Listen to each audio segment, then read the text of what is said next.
ಸಖತ್ ಖಾರ ಬಣ್ಣ ಮತ್ತು ರುಚಿ ಆಚಿ ಚಿಲ್ಲಿ ಪೌಡರ್. ಬೆಂಗಳೂರಿನ ಡೈರಿ ಸರ್ಕಲ್ ಬಳಿ 7 ಕೋಟಿ ರಾಬರಿ ಪ್ರಕರಣ. ಪೊಲೀಸರ ನಿರ್ಲಕ್ಷ್ಯ ಇದೆಯಾ ಈ ಪ್ರಕರಣದಲ್ಲಿ? ಯಾಕಂದರೆ ಹಣ ಇದ್ದಂಥ ವಾಹನವನ್ನು ಫೋಕಸ್ ಮಾಡಿ, ಕ್ಯಾಶ್ ವಾಹನವನ್ನು ಫೋಕಸ್ ಮಾಡಿ ಪೊಲೀಸರು ನಿರ್ಲಕ್ಷ್ಯ ಮಾಡಿದ್ರ ಅನ್ನುವಂಥ ಪ್ರಶ್ನೆ ಸದ್ಯಕ್ಕೆ ಕಾಡ್ತಾ ಇದೆ. 7 ಕೋಟಿ ರೂಪಾಯಿಯನ್ನು ದೋಚಿತಲ್ಲ ಈ ಟೀಮು. ಆ ಟೀಮು ಪೊಲೀಸರನ್ನೇ ಯಾಮಾರಿಸ್ತಾ ಅನ್ನೋ ಪ್ರಶ್ನೆ. ಪೊಲೀಸರನ್ನೇ ಯಾಮಾರಿಸ್ಬಿಟ್ರ ಅವರು ಅಂತ. ಕ್ಯಾಶ್ ವಾಹನವನ್ನು ಫೋಕಸ್ ಮಾಡಿ ನಿರ್ಲಕ್ಷಿಸಿದ್ರ ಪೊಲೀಸರು? ಈ ಪ್ರಶ್ನೆ ಸದ್ಯಕ್ಕೆ ಕಾಡ್ತಾ ಇದೆ. ಒಂದು ಕಡೆ CMS ಸಿಬ್ಬಂದಿ ಎಡವಟ್ಟುಗಳು, ಅವರು ಮಾಡಿದಂಥ ತಪ್ಪುಗಳು, ಅದರ ಬಗ್ಗೆ ತನಿಖೆ. ಮತ್ತೊಂದು ಕಡೆ ಪೊಲೀಸರನ್ನ ಈ ಟೀಮ್ ಯಾಮಾರಿಸ್ಬಿಡ್ತಾ ಅಂತಲೂ ಕೂಡ ಸದ್ಯಕ್ಕೆ ಕಾಡ್ತಾ ಇರುವಂಥ ಪ್ರಶ್ನೆ. ಕ್ವಿಕ್ ಆಗಿ ಕ್ರಮ ಕೈಗೊಂಡಿದ್ರೆ ರಾಬರಿ ಗ್ಯಾಂಗ್ ಸಿಕ್ಕು ಬಿಡ್ತಾ ಇತ್ತು. 3 ವಾಹನ, ಸಿಬ್ಬಂದಿ ಲಾಕ್, ಕ್ಯಾಶ್ ಇರೋ ಗಾಡಿ ಎಸ್ಕೇಪ್ ಆಗಿದ್ದಾರೆ. ಎಸ್ಕೇಪ್ ರಾಬರಿ ಪ್ರಕರಣ ಆದಮೇಲೆ 1 ಗಂಟೆ ಆದಮೇಲೆ ಪೊಲೀಸರು ನಡುವೇನೋ ಸೈಲೆಂಟ್ ಆಗಿದ್ರು, ಚರ್ಚೆಗಳು ಮಾಡ್ತಾ ಇದ್ರು, ನಿರ್ಲಕ್ಷ್ಯ ವಹಿಸಿದ್ರು, ಪರಾರಿ ಆಯಿತು ಟೀಮ್. ಅದು 1 ಗಂಟೆಯ ಸಮಯದಲ್ಲಿ ಇವರು ಕ್ವಿಕ್ ಆಗಿ ಡಿಸಿಷನ್ ಅನ್ನು ತೆಗೆದುಕೊಂಡು ಎಲ್ಲರಿಗೂ ಅಲರ್ಟ್ ಮಾಡಿ ಎಲ್ಲ ಟ್ರಾಫಿಕ್ ಸಿಗ್ನಲ್ಗಳಲ್ಲೂ ಕೂಡ ಪೊಲೀಸರನ್ನು ಎಚ್ಚರಿಸಿದ್ರೆ ಈ ಟೀಮು ಇವತ್ತು ಸಿಕ್ಕಿ ಬೀಳ್ತಾ ಇತ್ತು. 1 ಗಂಟೆಯ ಆ ಅವಧಿಯಲ್ಲಿ ತೆಗೆದುಕೊಳ್ಳಬೇಕಾದಂಥ ನಿರ್ಧಾರವನ್ನು ತೆಗೆದುಕೊಳ್ಳದೇ ಇದ್ದಿದ್ದರಿಂದ ಈ ಘಟನೆ ಆಗಿದೆ ಅಂತ ಸದ್ಯಕ್ಕೆ ಬರ್ತಾ ಇರುವಂಥ ಮಾಹಿತಿ. ಮತ್ತೊಂದು ಕಡೆ ಗೃಹ ಸಚಿವ ಪರಮೇಶ್ವರ್ ಪ್ರತಿಕ್ರಿಯೆ ಕೊಟ್ಟರು. ಇದೀಗ ಈ ಪ್ರಕರಣದ ಬಗ್ಗೆ ಮುಖ್ಯಮಂತ್ರಿಗಳ ಪ್ರತಿಕ್ರಿಯೆ. ಡೈರಿ ಸರ್ಕಲ್ ಬಳಿ 7 ಕೋಟಿ 11 ಲಕ್ಷ ದರೋಡೆ ಪ್ರಕರಣ. ರಾಬರಿಯಲ್ಲಿ CMS ಸಿಬ್ಬಂದಿಗಳ ಕೈವಾಡ ಶಂಕೆ. CMS ಸಿಬ್ಬಂದಿಗಳ ಕೈವಾಡ ಸಂಖ್ಯೆ ಕೋಟಿ ಲೂಟಿಯಾಗಿದ್ದು ಇದೇ ಮೊದಲೇನಲ್ಲ, ಇದು ಮೊದಲಲ್ಲ. ಈ ಹಿಂದೆ ಅನೇಕ ಬಾರಿಯೂ ಕೂಡ ಆಗಿದೆ ಈ ಥರ. CMS ಸಿಬ್ಬಂದಿ ನೇತೃತ್ವದಲ್ಲಿ ಇಂಥದ್ದೊಂದು ಪ್ರಕರಣಗಳಾಗಿತ್ತಂತೆ. ಬೆಂಗಳೂರಿನಲ್ಲೇ CMS ಸಿಬ್ಬಂದಿ ಬೆಂಬಲವನ್ನು ಕೊಟ್ಟಿದ್ದಾರಂತೆ. ಅವರ ಮಧ್ಯದಲ್ಲೇ ಆಗಿರುವಂತಹ ಪ್ರಕರಣ ಇದು. ನಿರ್ಲಕ್ಷ್ಯದಿಂದ ಇದೊಂದು 9ನೇ ಪ್ರಕರಣ ಅಂತೆ. 9ನೇ ಪ್ರಕರಣ ಅಂತಿದು. ಅಂದರೆ CMS ಏಜೆನ್ಸಿ, ಈ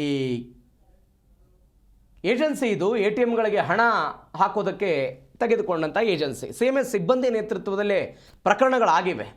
ಸಿಬ್ಬಂದಿಗಳು ಬೆಂಬಲವನ್ನು ಕೊಟ್ಟಿದ್ದಾರೆ. ನಿರ್ಲಕ್ಷ್ಯದಿಂದ ಲೂಟಿ ಆಗಿರೋದರಲ್ಲಿ ಇದು 9ನೇ ಕೇಸ್ ಅಂತ.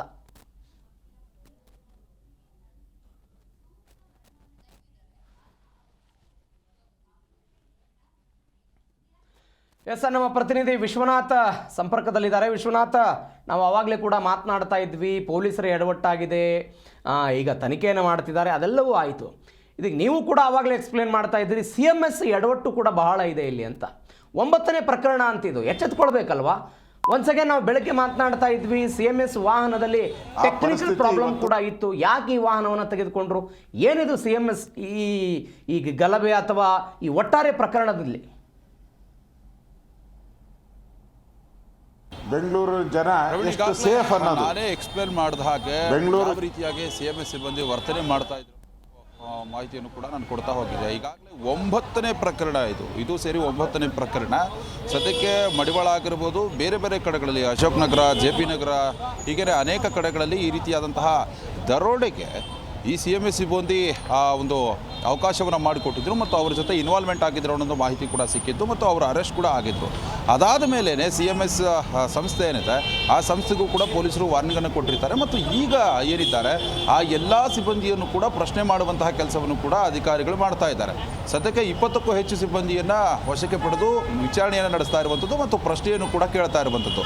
ಈಗ ಸದ್ಯಕ್ಕೆ ಬಂದಿರುವಂತಹ ಮಾಹಿತಿ ಪ್ರಕಾರ, ಈಗ ತಕ್ಷಣಕ್ಕೆ ನಮಗೆ ಸಿಕ್ಕಿರುವಂತಹ ಮಾಹಿತಿ ಪ್ರಕಾರ ಈ ಆರೋಪಿಗಳು ಅಂದರೆ ದರೋಡೆಕೋರರು ಏನಿದ್ದಾರೆ, ಈ ರಾಬರಿಕೋರರು ಏನಿದ್ದಾರೆ, ಅವರು ತಿರುಪತಿಗೆ ತೆರಳಿದ್ದಾರೆ ಅನ್ನೋ ಮಾಹಿತಿ ಕೂಡ ಸಿಕ್ಕಿರುವಂಥದ್ದು. ಅಂದರೆ ತಿರುಪತಿಯನ್ನು ತಲುಪಿ ಅಲ್ಲಿಂದ ಹಣವನ್ನು ಬೇರೆಡೆಗೆ ಸ್ಥಳಾಂತರ ಮಾಡಿದ್ದಾರೆ ಮತ್ತು ಸಾಗಿಸಿದ್ದಾರೆ ಅನ್ನೋದು ಮಾಹಿತಿ ಕೂಡ ಸಿಗ್ತಾ ಇರುವಂಥದ್ದು. ಹೀಗಾಗಿ ಪೊಲೀಸರು ಕೂಡ ಪ್ರಕರಣವನ್ನು ತುಂಬ ಗಂಭೀರವಾಗಿ ತೆಗೆದುಕೊಂಡಿದ್ದಾರೆ. ಈಗಾಗಲೇ 4 ಜನ ಜಂಟಿ ಆಯುಕ್ತರಾಗಿರಬಹುದು ಮತ್ತು 8 ಜನ ಬಹುದು ಮತ್ತು ಅದೇ ರೀತಿಯಾಗಿ ಸಿಬ್ಬಂದಿ ಕೂಡ ಈ ಒಂದು ಪ್ರಕರಣದ ಕಾರ್ಯಾಚರಣೆಯಲ್ಲಿ ತೊಡಕೊಂಡಿರುವಂಥದ್ದು. ಸದ್ಯಕ್ಕೆ ತಿರುಪತಿಯನ್ನು ಕೂಡ ಪೊಲೀಸ್ ಅಧಿಕಾರಿಗಳು ತಲುಪಿದ್ದಾರೆ ಅನ್ನೋ ಮಾಹಿತಿ ಕೂಡ ಇದೆ. ಸದ್ಯಕ್ಕೆ ಅವರೇನಾದರೂ ಕೂಡ ತಿರುಪತಿಯಿಂದ ಎಸ್ಕೇಪ್ ಆದಂತಹ ಸಂದರ್ಭದಲ್ಲಿ ಅವರ